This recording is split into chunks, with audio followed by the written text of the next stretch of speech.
Earlier in the service, we concluded the book of Numbers with the traditional pronouncement, Chazak, Chazak, v'nit chazek. It's kind of chutzpahdik if you think about it. We assume that every time we finish a book of Torah, the strength we feel now will translate into strength to come. This insistence on some degree of optimism despite life's many challenges is part of our Jewish DNA. At Hanukkah every year, we increase the candles instead of following Shammai's preference to decrease them. Why? Because we should be ma'alim b'kodesh, always ascending, not descending in holiness. Jewish music, Jewish literature, Jewish humor have buoyed us over centuries when our people were suffering. How could Mel Brooks create a movie about a musical called Springtime for Hitler? Because a very Jewish way to confront evil is to disarm it through words and through laughter. But the truth is that history has proven bad things do tend to happen to us. A few minutes ago, you heard Katie Klein chant the second of three Haftarot before Tisha B'Av, our Jewish National Day of Mourning. Tisha B'Av honors and commemorates the destruction of both temples, myriad pogroms, expulsions, sexual violence, and prejudicial government policies which limited Jewish access to everything from universities to careers to owning land to sports competitions. During Seleucid Greek rule in ancient Judea, Jews were forbidden from competing in Olympic Games unless they underwent painful operations to hide their circumcisions. In earlier generations, Jews were not permitted to compete at all. Long before October 7th and this year in which homegrown and global anti-Semitism spiked, the Jewish people were always awaiting the next catastrophe. This Shabbat, after the news out of Israel, Beirut, and Tehran, I suspect many of us are waiting for the other shoe to drop. Shamir asked me an important question Thursday as we were talking about the 3 weeks and this year's looming Tisha B'Av observance. How should we deal with knowing that bad news is coming? How do you know where the expression, or rather, do you know where the expression waiting for the other shoe to drop comes from? It originates actually in New York City tenements around the turn of the last century. It was common to hear an upstairs neighbor take off a shoe, drop it, and then repeat the action. And of course, the walls and the floors were so thin, you would hear it below. One thud, then another thud. Waiting for shoe thuds, of course, is relatively benign, but waiting for a cancer diagnosis, a phone call regarding the death of a loved one, these can have a deleterious effect. Psychologists speak of anticipatory anxiety. And if you want a great lesson in how that works, I recommend seeing Inside Out 2, as my family did on Eliah's birthday this past week. Author and researcher Brene Brown discusses how this waiting can adversely affect our limbic systems, especially for people who have experienced substantial amounts of trauma. We carry concerns for the future in the very synapses and chemicals of our brains. Of course, we cannot simply will these worries away. And given the news from this week, I think a lot of us are feeling anxious, whether we are anxious people by nature or not. But since this is a faith-based institution, we might consider the role of faith in our lives during moments of trepidation and uncertainty about the future. Rabbi David Wolpe liked to remind his congregants and students that small children's fears are exacerbated by their not knowing that everything can work out. But adults know that in most circumstances, difficult times invariably give way to better ones. Gam ze ya'avor, as the expression goes, this too shall pass, even if sometimes it gets worse before it gets better. And seeing that possible future requires of us a willingness to acknowledge the darkness of our present circumstances. Rabbi Yochanan says in the Midrash, "In your eyes there is a white part through which you are not able to see, and a dark part in the middle of the eye by means of which one does see." Accepting that bad things happen, that darkness is real, if it is not our destiny, though, is pretty Jewish. There's even a bracha for receiving bad news. Do you know that? We say, Baruch Dayan Emet. Blessed is the true judge. We don't have to be happy about it, but knowing that we must accept somehow what has happened when it does, helps us to anticipate a brighter future beyond the pain. That's why in the Kitzur Shulchan Aruch, we learn that though it is not easy, this bracha should be made with the same full intent and accepting soul as when we make a blessing over Besorot Tovot, over happy news. But dwelling only in the darkness isn't sufficient to fully capture the glimpse of a better tomorrow. We need to remind ourselves that light is possible. There's a wonderful teaching from the Talmud about questions will be asked when we stand at the gates of heaven. And you might think that we'd be interrogated about, our Shabbat observance, or our kashrut, or how much you gave to the synagogue's annual fund. But these don't seem to be among the Holy One's chief concerns. Here's the text. Rava said, in the hour that one is brought in front of the heavenly court of judgment, one is asked, did you conduct your affairs, that is your business affairs, honestly? Did you set aside regular time for Torah study? Did you do all you could to have children? Did you expect redemption? Did you deal deeply in matters of wisdom? Did you learn critically?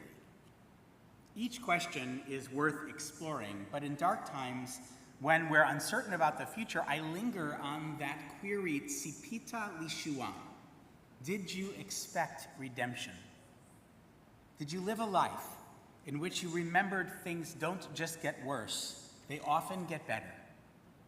Part of the way we are able to anticipate a better tomorrow, though, is by seeing the possibilities of good that are also right in front of us. I don't know about you, but I have been completely inspired by a number of moments in the Olympics, like the comebacks of Suni Lee and Simone Biles.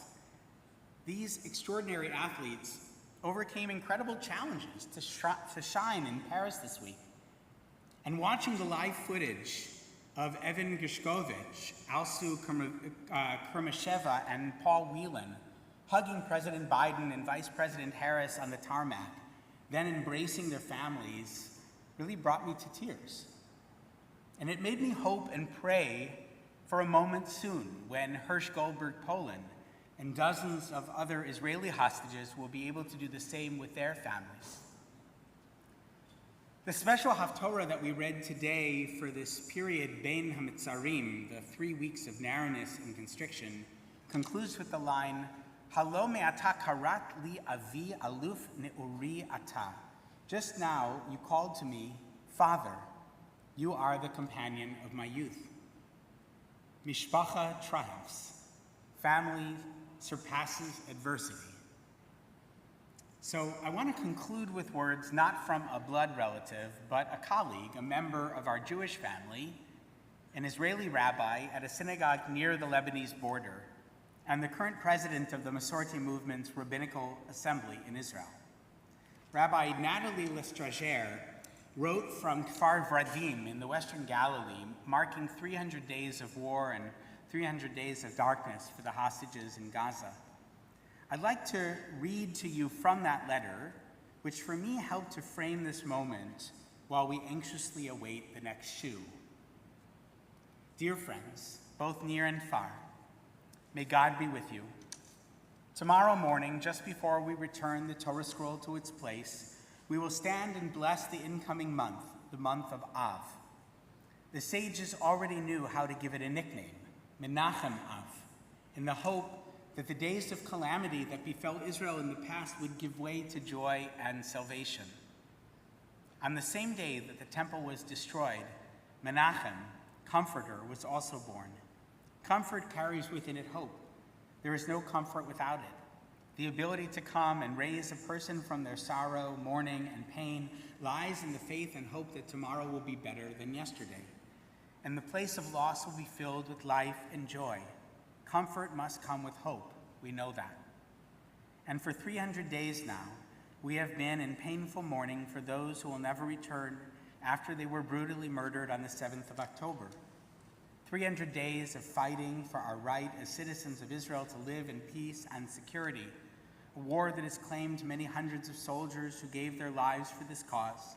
300 days and nights of frantic concern for the hostages still held captive by Hamas. 300 days and nights of prayers and attempts to return our sons and daughters to their families. Tomorrow, when we bless the month of Av, we will pray that there will be both Av, a father, and Menachem, a comforter.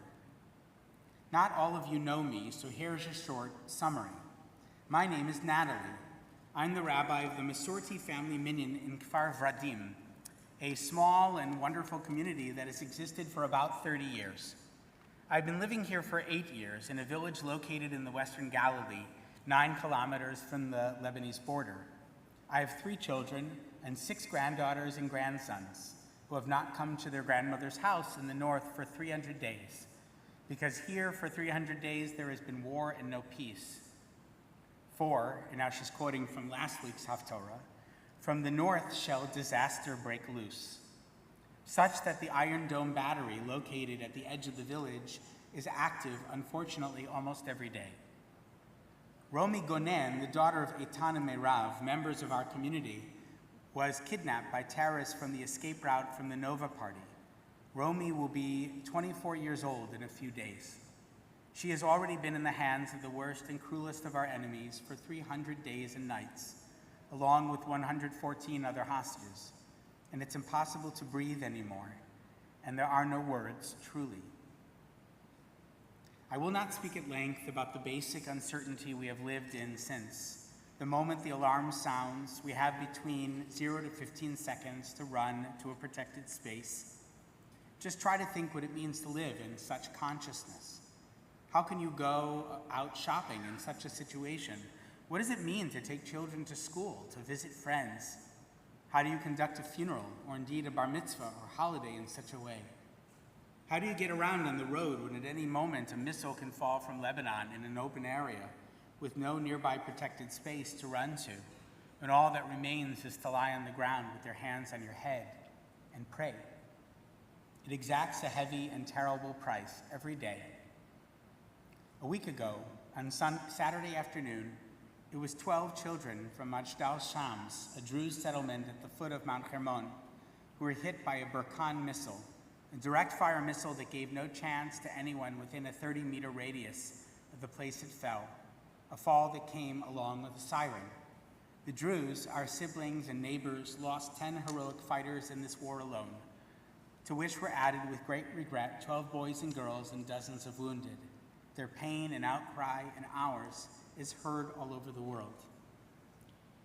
And in these moments of Erev Shabbat, I raise my eyes to heaven and wonder, where will our help come from? And what additional terrible price will we pay in the upcoming attack that will harm us? Then I breathe and remember and breathe again.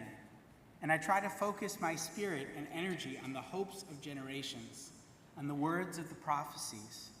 But above all, I know that inner and communal strength, the strength of togetherness that comes from the strength of concern for each other, that is what stands up for us and brings us relief, hope, and yes, also comfort. As community rabbis, our role is to collect the fragments of faith from the loss, the shards of light from the darkness, and the crumbs of comfort and hope from the fear, to hold them together, to carry them up for our families, for our communities, for our country, and for our people. It's on us. This is our shift. During these days, Ben HaMitzarim, between the straits, which have lasted 47 weeks this year, I remind myself that I am not alone, that all of you pray for us and for the peace of our country and all the inhabitants of the world. And yes, there is a lot of comfort in knowing that your heart is in the right place, that your eyes cry with us over loss and pain, and that your hands are busy repairing the world and doing acts of chesed, especially during this difficult time. It is not my place to give military or cosmopolitan assessments, but this I know. Despair is not a work plan. It never has been and never will be. And even in these empty and tense moments, our hope has not been lost, the 2,000-year hope. of being a free people in our country, in the land of Zion and Jerusalem. And with this hope, I will enter Shabbat Matot-Masei, a Shabbat in which we will read another Haftorah of calamities, but my eyes will already be on comfort my people. And my wish is that after the darkness, the light will break, and that after the anxiety, peace and comfort will come. May this month of Av truly be Menachem Av, and bring with it peace for us and everyone, wishing a Shabbat of peace and quiet to those near and far. Rabbi Natalie Lestrager, Rabbi of the community in Kfar Vradim, Western Galilee, in the border of Lebanon. President of the Rabbinical Assembly in Israel. So, Chevra, how should we deal with knowing that bad news is coming? We listen to voices who remind us there's a Menachem to accompany the Av, that there's a Shabbat Nachamu after Tisha B'Av, that a new year is coming that will hopefully be much better than this one. And that in the meantime, we have tools at our disposal, tools which have been our salvation from time immemorial: music, laughter, learning, community, rest, breath, love. Shabbat Shalom.